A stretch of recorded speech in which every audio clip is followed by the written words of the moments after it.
Bonjour tout le monde, bienvenue sur cette deuxième vidéo sur Django.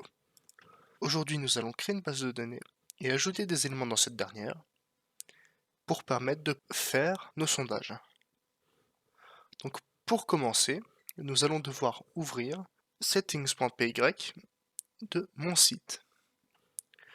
Dedans nous allons devoir chercher la database. Donc c'est ici que nous allons paramétrer notre base de données, mais il y a déjà paramètre par défaut donc nous n'allons pas y toucher. Et nous allons aussi changer le time zone de notre serveur. Et le time zone pour nous c'est CET, Central European Time. Donc ça c'est dans mon cas, après vous adaptez, et je mettrai un lien Wikipédia avec toutes les time zones dans la description. Nous allons en premier temps éteindre le serveur et lancer la commande py manage.py migrate. Donc maintenant nous allons pouvoir créer notre premier modèle. Donc ça va être tout ce qui touche à l'interaction avec la base de données. Donc nous allons dans models.py dans sondage. Donc pour l'instant nous avons deux classes à créer, donc deux objets à créer. Nous avons questions et choix. Les questions que nous allons poser pour nos sondages tout simplement. Et le choix, les différentes réponses possibles. Donc pour créer un modèle dans Django, c'est très simple. Il suffit de créer une classe avec le nom de notre objet, donc moi ce sera question. Et nous avons tout simplement à le faire hériter de ceci.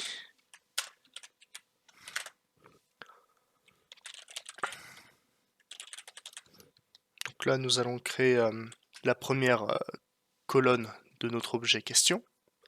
Donc ce sera le texte de la question, donc question text. Et nous allons ensuite définir les paramètres de cette question. Donc ce sera un char field de longueur maximale de 200. Tout simplement. Et nous allons aussi ajouter une date de publication à ce dernier. Et time field. Hop. Voilà.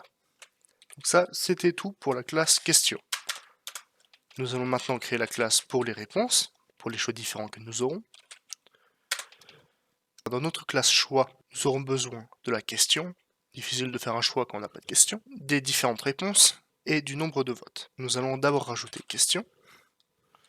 La question, ce sera une clé étrangère à notre choix. Sur la suppression d'une question, nous allons aussi supprimer ses réponses.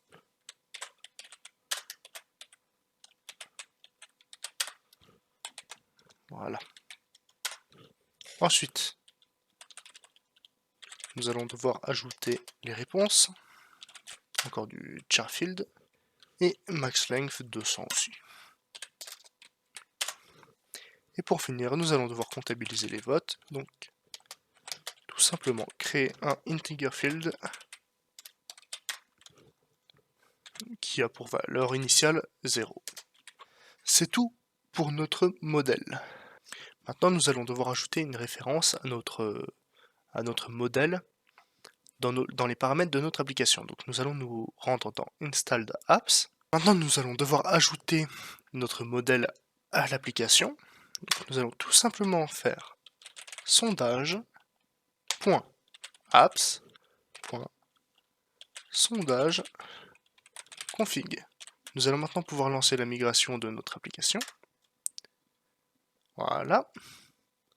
Donc nous avons ajouté le modèle question et le modèle choix. Tout simplement. Et maintenant, nous allons pouvoir l'ajouter à notre base de données.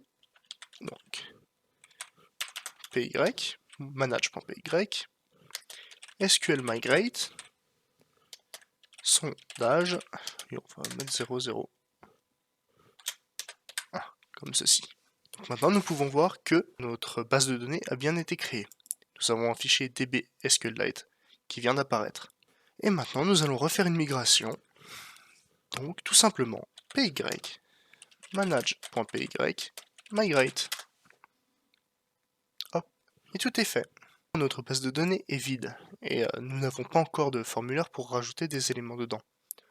Donc nous allons le faire directement avec le shell Python. Pour lancer le shell, nous allons faire py manage.py shell. Et voilà, nous avons Python qui est lancé dans notre terminal. Pour regarder les questions que nous avons, d'abord nous allons importer nos choix et nos questions. Choix, question. Tout s'est bien passé, nous n'avons pas d'erreur. Et maintenant, nous allons regarder tous nos objets questions. Question.objects.all. Nous n'avons aucune question, donc tout va bien pour l'instant. Nous allons aussi importer timezone de Django utile, ce qui va nous permettre d'ajouter la date de publication de la question, comme nous l'avons défini dans notre modèle tout à l'heure. Ici, import timezone, tout est bon, pas d'erreur. Maintenant, nous allons créer notre première question, Q, donc question. Donc, notre première question, comment ça va? Et notre date de publication, donc pub date, égale timezone.now. Nous pouvons appuyer sur Enter. Notre question est bien créée. Maintenant, nous allons devoir la sauvegarder. Donc, tout simplement avec q.save. Notre question a bien été sauvegardée. Et maintenant, nous pouvons accéder à toutes ces informations. Donc, par exemple, son ID. Donc, elle a l'ID 1, c'est bien la première question. Nous allons pouvoir regarder la question qui est posée, tout simplement. Avec question texte. Comment ça va? La date de publication. Le 2 janvier. Le 3 février 2021, tout est bon. Ah, il y a une heure en moins. Bon, c'est pas grave, on s'est trompé dans notre time zone, mais c'est pas très grave. Nous pouvons relancer la première commande que nous avons lancée. Donc, regarde pour voir toutes les questions qui existent, tous les objets questions. Donc, nous avons bien une seule question, qui est comment ça va. Visuellement, ce n'est pas une représentation efficace et lisible pour un humain de notre question. Donc, nous allons tout simplement retourner dans notre modèle et rajouter une fonction dans chaque classe, donc def de self, et nous allons tout simplement return notre question, donc question text. Et nous allons faire la même chose pour nos choix, donc def _str parenthèse, de self toujours, hop, et cette fois nous allons retourner tout simplement le choice text.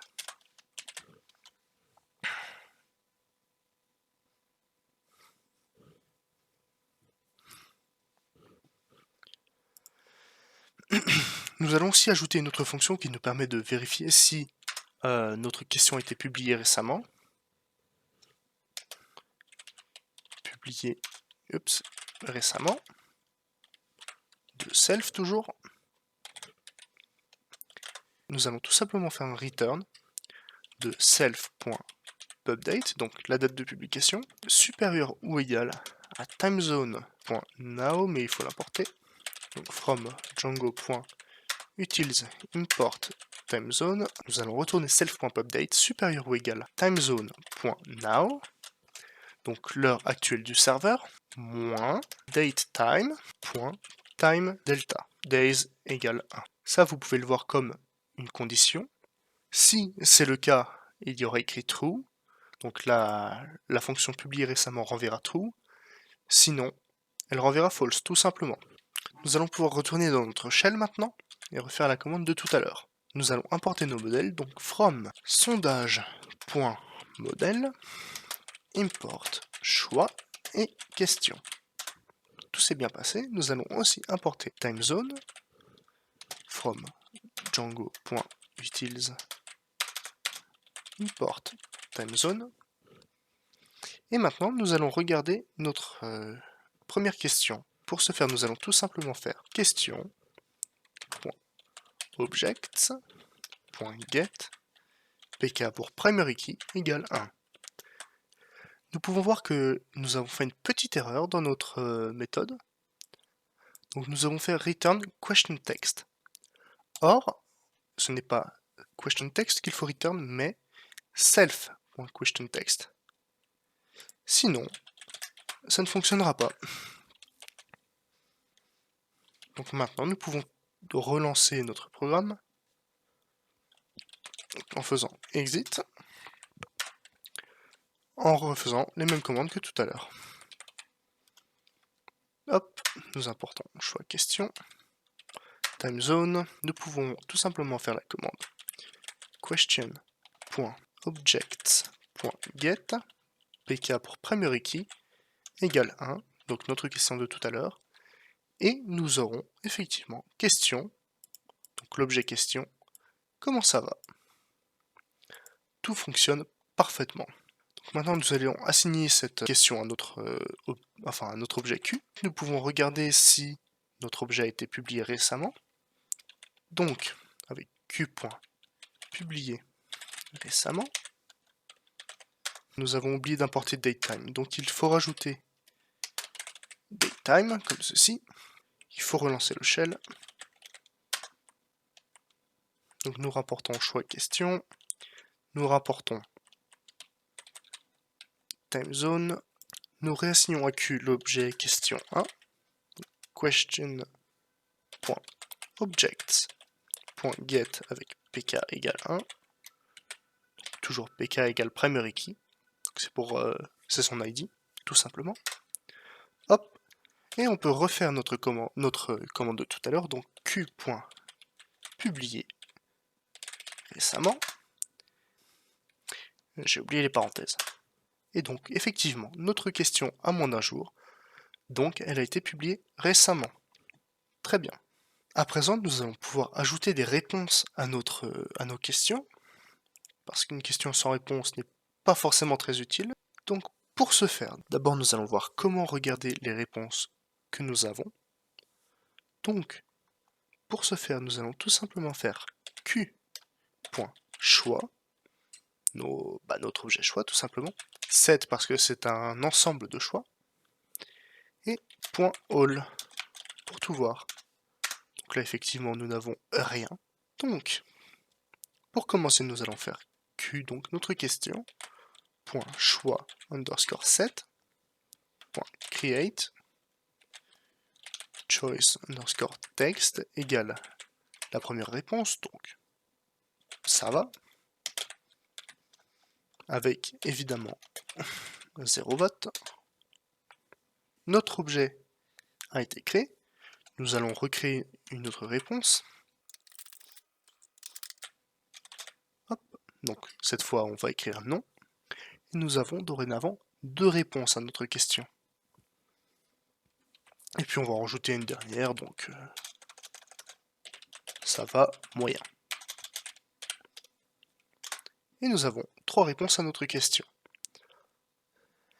Maintenant, on refait la commande pour voir toutes nos réponses. Nous voyons que nous avons ça va, non et ça va moyen. Pour notre question, comment ça va? On peut quitter le shell en écrivant exit comme ceci. Bon, nous l'avons fait plusieurs fois. Maintenant, nous allons créer un utilisateur admin.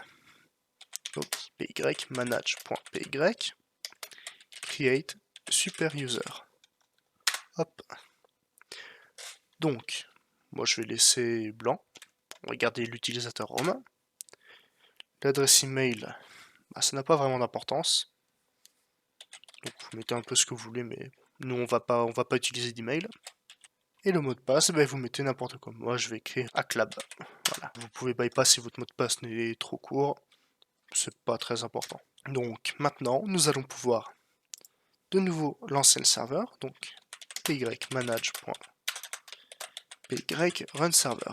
Notre serveur est lancé. Et maintenant, nous allons pouvoir voir qu'une nouvelle page est apparue. La page admin, qui est générée automatiquement par Django. Bon, pour l'instant, nous n'avons pas grand-chose dessus, mais c'est déjà ça. Donc l'intérêt de cette page, ce sera de pouvoir ajouter des questions quand on est administrateur. Donc pour ce faire, nous allons tout simplement aller dans notre sondage et admin.py. Nous allons d'abord devoir importer les modèles. Donc point pour notre dossier actuel et modèle pour les modèles tout simplement. On va importer question et nous allons tout simplement faire admin.site en register, et question ici. Maintenant, si on retourne sur notre site, petite erreur de ma part, il ne faut pas mettre register avec un R majuscule, mais avec une minuscule. Et en principe, nous pouvons juste relancer notre serveur et tout ira bien de nouveau. Voilà. Nous pouvons refresh notre page admin, et nous aurons les questions, enfin une nouvelle catégorie, donc la catégorie sondage qui sera apparue, avec les questions. Donc nous pouvons voir les questions actuelles, modifier l'heure, donc 13h18, et bien hop, on remet l'heure actuelle, donc 13h42. On sauvegarde et notre question a été changée. Nous pouvons changer le titre de la question, sauvegarder, et notre question a été changée. Tout simplement. Nous pouvons aussi consulter l'historique des changements de notre question. Là, hop, le 3 février à 1h42, j'ai changé l'heure de publication de la question, et quelques secondes plus tard, j'ai changé le texte de la question, tout simplement. Merci à tous d'avoir regardé la vidéo, c'était Romain de Hacklab FGES.